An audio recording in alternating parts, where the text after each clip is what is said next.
Welcome to my cake kitchen. I am Gladys, and over here I make live and informative tutorials about cake. Except let me just get in right here and say we're not making a cake today. There's nothing on my table here that shows cake. Well, there is brown sugar, but we're going to find out very quickly what that is for, and it has nothing to do with cake.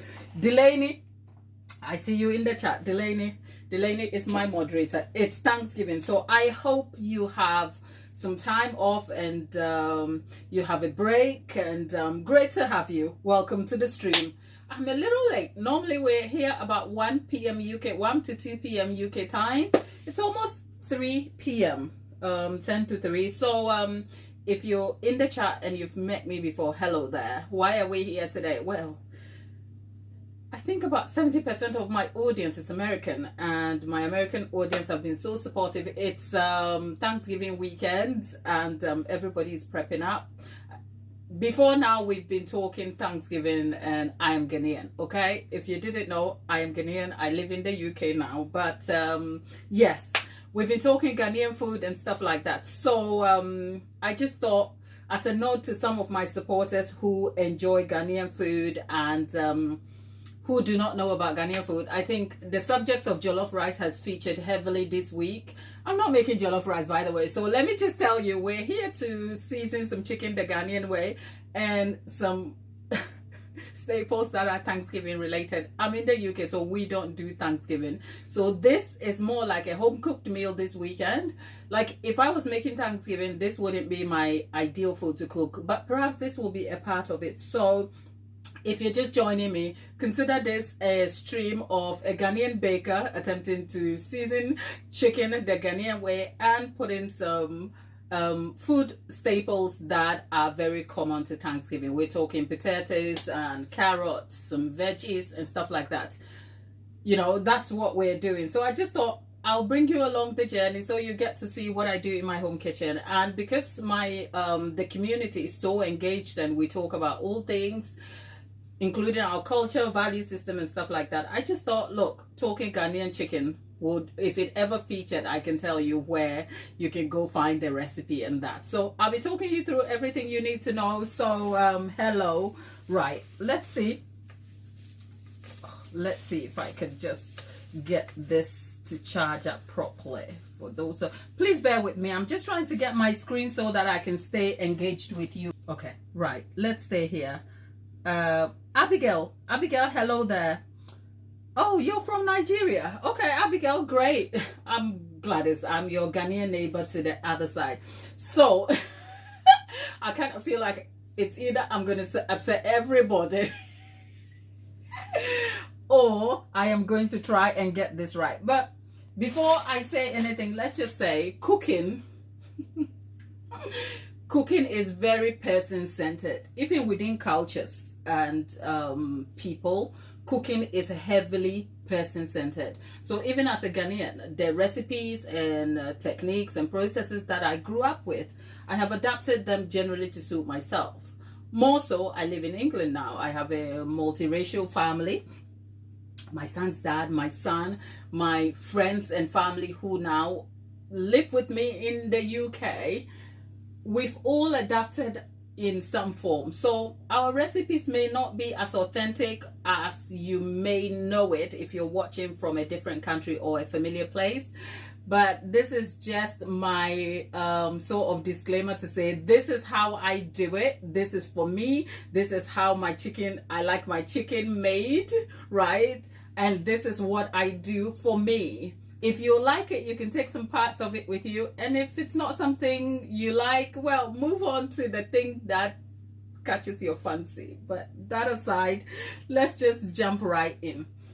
I'm also going to be introducing you to my own kitchen hacks that helps me get things done efficiently or quickly if I want to save time. So if you look on my table here, there's a plastic wrap on my surface. Now that I do that, I lay a plastic wrap or old newspaper on my countertop if I have a lot of chopping to do, say if I'm peeling or cutting onions and trying to peel. If there are different things happening which will leave my countertop messy, to stop me from having to clean up after every session or every phase of the work process, I just lay layers of plastic. So for instance, if I have carrots, vegetables and stuff to chop, peel, stuff like that, I start with that, and then I peel the plastic off, and then I reset again. And then if I have onions and something else to do, I do that, I peel another plastic off, and by the time I finish, my countertop is easy and there is not much mess to clean. The same goes if I was using newspaper, except I don't have newspaper. And actually the newspaper trick was shown to me by somebody so dear to me that I have carried on. And if you don't have newspaper, you can use pages from old magazines. The source of these should matter, because obviously if you picked this up from outside, you're introducing them to your cooking surface, so you want to be careful with that. But for me, sometimes it's the magazines that are dropped in by the postman for community letters and stuff like that. So that is a good tip for stuff that I do to manage time, manage the mess, and be efficient in the kitchen, and to also minimize the cleaning up processes for me. So just handing you that little tip. Also, if I'm working with, say, stuff like chicken, as you do, perhaps I normally start with other things that have nothing to do with the chicken first, and the chicken becomes the last thing, because working with chicken is a lot, right? And this is where I also have to say, Alex Zoom, hello there. This is where I also have to say, I wash my chicken. It's not for you, I get it, okay? If you don't wash your chicken, I'm not arguing with you. I'm not arguing with you, and we may never agree, and you never have to serve me a piece of chicken, got it? But I wash my chicken, not with bleach though, and definitely not in a bathtub. The internet has like a few things that you come to see and you're like, are you okay? Or that is just by the way. So those are things that I do. I've gone ahead and prepped the chicken here. I'll leave that to the side first, and then we are going to start with some carrots and potatoes over here. So Abigail, Alex, and the rest of you in the chat, hello there.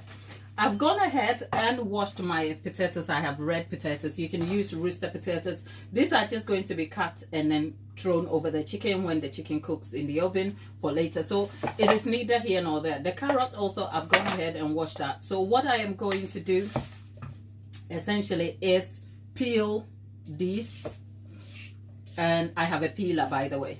Back home when I was growing up in Ghana, you would have to peel the carrot by hand. Can you imagine? But now I have a peeler that does the job, and I'm just going to leave that in a tray over here. I should obviously say that whilst I am used to baking over here, I also love to cook. I love to cook, but obviously my channel has nothing to do with, well, baking is dry cooking, isn't it? It's cooking in a dry, is it dry heat? So baking is cooking, okay? But I really love to cook, and we're not morphing into a cooking channel, by the way. We're going back to baking in a minute. And by the way, whilst we're at it, this is the part where I tell you, you see this microphone here? There's a cake baking in the oven. And how did I come to that? Well, the cake is happening because I was filming this morning, except I went back to look at the footage, and didn't seem to work out. It's hard when you are your own filmmaker, right? You're your own producer and everything else. And I looked at the footage, and the camera settings had skewered through the filming process. So I'm not going to be able to use the footage, but hey, the cake in the fridge oven right now has something to do with that. Except because I'm cooking and I am doing chicken, there is no cake related tasks over here at all. And if it wasn't for the fact that the footage went awry, I'll probably not be back here on a live today at all, because the intention was to just get the filming done and then continue onto something else. But I am hoping to stay consistent over here on the channel, so I thought I might as well just come back so we can do some baking, some cooking over here. So I'm just peeling the carrots, and there's not much to the carrots. I think the main star of the work we're doing today is obviously the chicken, which I will show you how to season. But for the carrot, there's not much to it. For me, I peel the skin off. You want to be very careful if you're doing this because, can you see? So, okay, we are done here.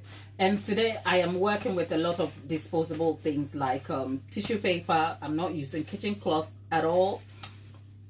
And yeah, well, I'm going to be using white. And today you will probably see me also use gloves, even though I am very much an advocate. So what do we do next? We're going to get the carrots out of the way, and I'm cutting.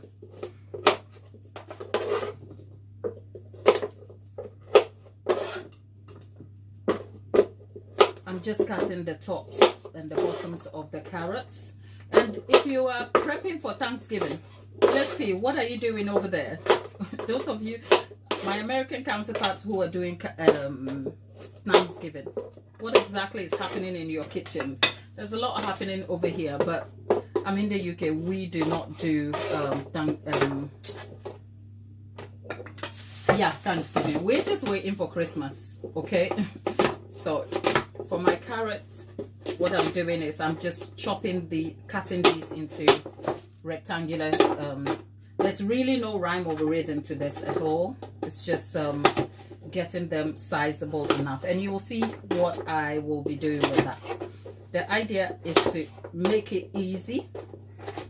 And my son doesn't like veg, but he tends to like carrots when they're chopped this way, so that's a good way to get him to eat his carrots.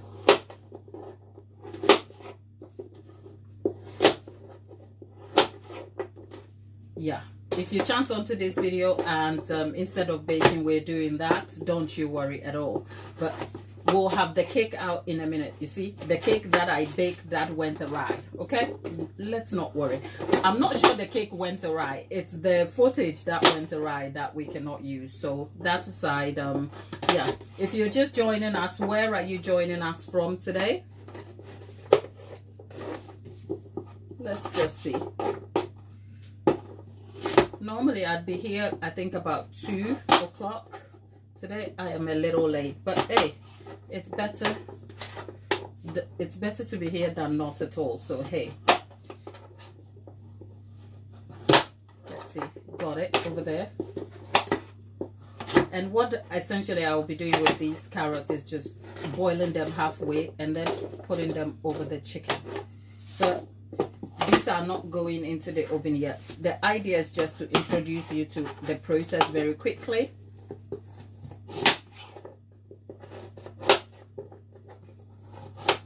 There you go.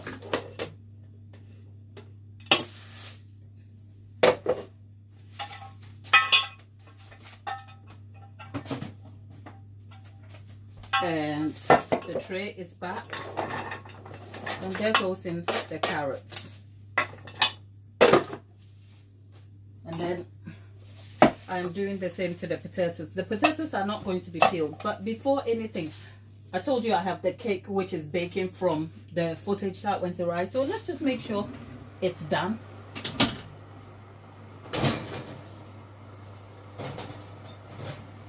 Okay. From what I'm looking at here, yeah, from what I'm looking at here, it's done. So I'm gonna have to leave it to set. So whatever happens, we might get to see a cake. I'm not sure what it looks like. Perhaps the cake went awry and the footage too.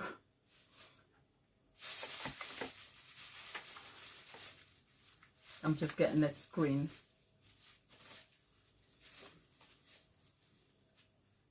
Right. I'm not peeling the potatoes, I'm chopping the potatoes too. Into chunks. Let's see. It just makes it easier. These are washed, by the way, so.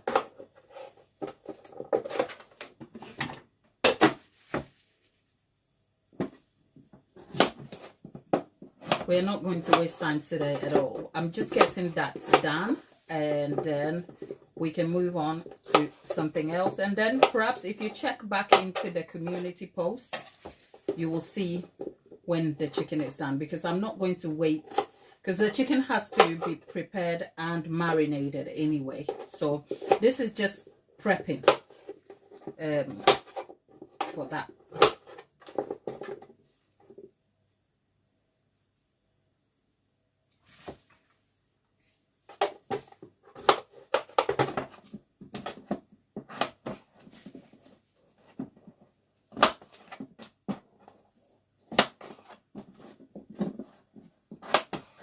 Okay.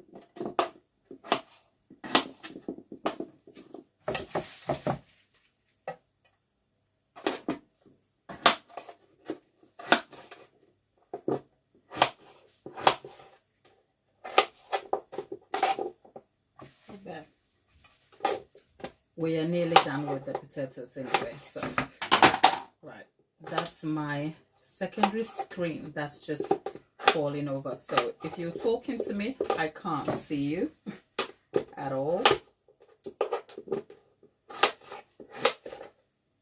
Okay.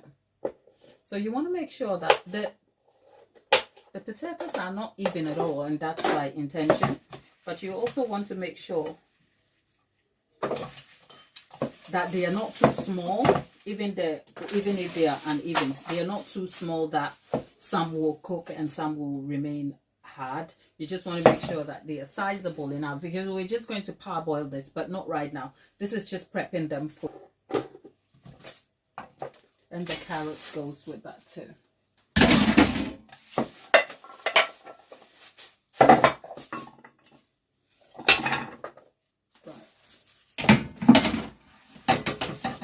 So this, because it's been washed already, what I'll do is I'll run water over this, put it through a colander, let the water drain completely, wrap it up, and then leave it in the fridge for use later. So the next thing we have on the table, obviously, is our chicken. So let me just prep here a little bit so I have a cleaner work surface.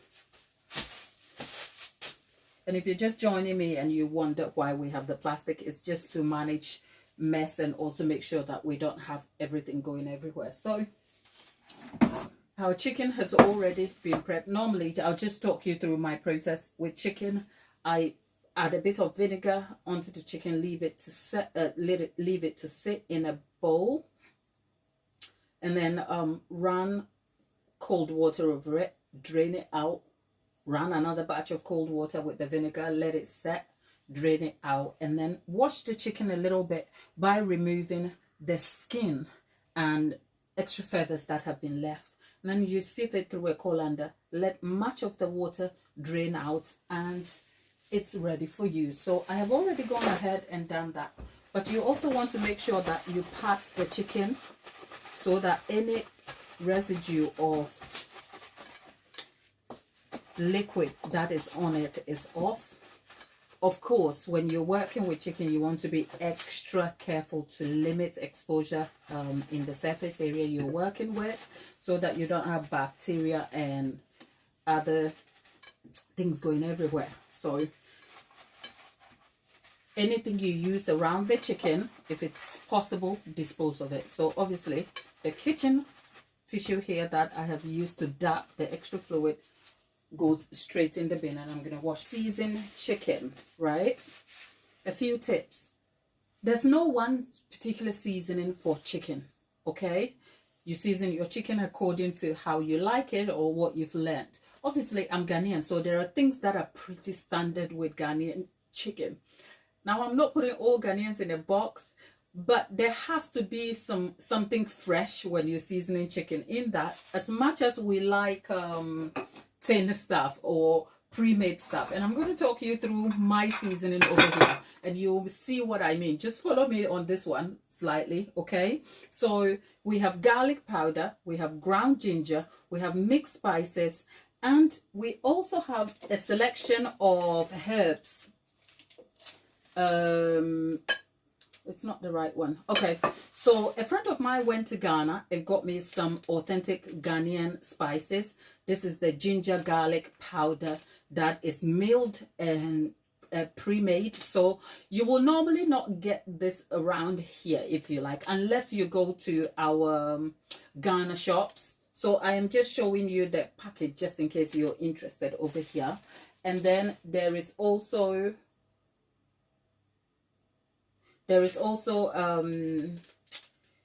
a sort of bouillon powder thing. It is almost equivalent to the aromat, but they are not the same thing. So that also, these two packs is what is here in the middle over there. And then there is a Maggi shrimp cube, and there is two Maggi beef cubes as well over here. So these are the spices that are in this bowl over here. And here too I have aromat. There's paprika, there is rosemary. This is I forget what the name is. I'll leave it in the community post that just in case you want to know. And then there is dark soy, and there's sesame oil. The sesame oil is nearly run out. For me, the extra ingredient here is some brown sugar and, of course, some vinegar. Yeah? But this is not sweet and sour chicken, by the way. But the vinegar tenderizes the chicken a little bit, makes it easier to cook. And obviously, there is salt. Now, what I was telling you about having something fresh. This is, even though I have powdered ginger over here, in my hand here is fresh garlic and onion and ginger that is blended together. If you give me chicken and I cannot taste that fresh ginger or smell it, your chicken needs looking after a little bit. And that needs to be massaged into the chicken. A good tip to get your garlic, ginger, and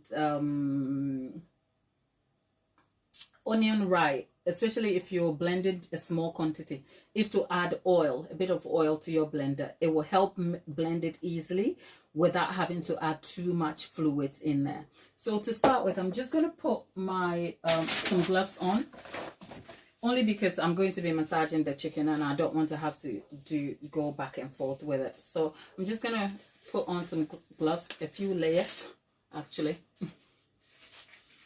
Normally, I am an advocate for washing hands, but you'll see why I need the gloves in a minute, right?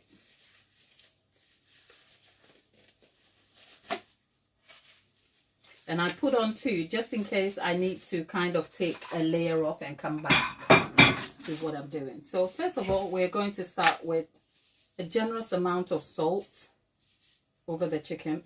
You can't go wrong with salt on your chicken, right? And with that, I'm going to add the garlic powder.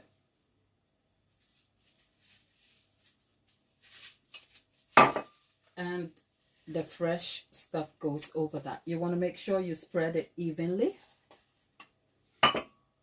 And I'm going to just mix this together, because you want to make sure that everything gets soaked in. You're probably better off doing this in a bowl that is deeper, that will not spill out. I only chose this tray so that you can see what I am doing, right? So I think that has gone in a little bit. So I'm going to remove the first layer of gloves here. There, you see, makes life a lot easier. Then into the bin that goes. And the next phase is to add the brown sugar, a generous portion, some vinegar over here, and then onto that I'm going to then add my sesame oil, right? aromats. Sprinkling of that. Yesterday on the live, somebody said they will season their food until heaven comes down. That is me, okay? There's paprika, yeah? There's no speciality to the paprika, anything that you like. And then we have dark soy over here.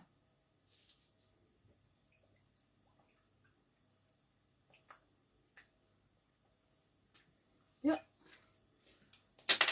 Okay, now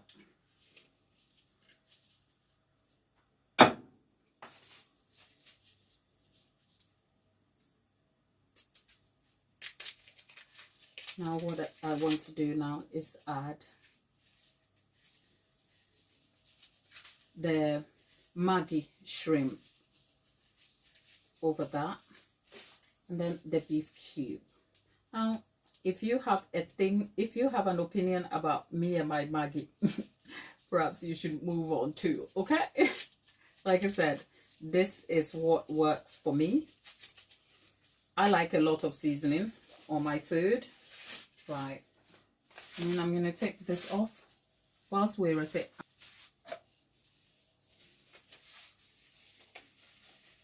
And now we are going to actually just massage everything else into this chicken. And preferably when you do all of this, you want to make sure that you leave this to marinate for 24 hours, just so that you can get everything soaked in. Like I said, you're probably better off doing this in a deeper bowl or saucepan that will not spill over. The only reason I am doing it this way is just so that you can get a look into, because if I brought in a saucepan, you wouldn't see what I'm doing. So this is more for your viewing experience. But if I wasn't doing this on camera, I would be massaging this in a big 16-inch saucepan that has nothing to do with spilling over at all, right? So chicken, if you're vegan, this is the part where you just check out of the chat and leave us alone, okay? Just saying, some of us like our chicken. So there the chicken looks like. But then again, if I left this to marinate overnight, I'll come back and take the chicken pieces off by themselves, and then I'll leave the rest of the seasoning or the sauce base for frying into oil, which will become the base of my jollof rice. That is if I was cooking jollof rice. So that is just by the way. In the meantime, I have just done that. So just wiping that over. And this is the part where, watch how easy and effective the cleaning process is. I've just taken my gloves off. We are done. So I'm just going to wipe the side of the tray. Yeah. And with that done, see what I said about cleaning effectively. Yeah. Our work surface is clean, and we are done here. And then with that, I can get myself a multi-surface wipe.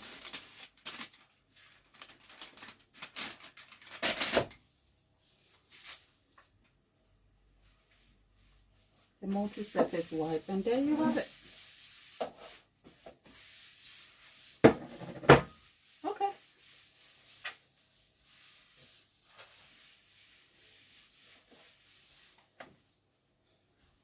And there you have it. So that is the chicken all seasoned. Look at how easy cleaning was, right? So we are done with the chicken seasoning. I'm going to wrap this in cling film, leave it to marinate and set, whilst I also wash the potato and carrots, leave them to set. And then when it's ready, the chicken will be cooked in the oven. When it's done, I'll post pictures in the community post to update you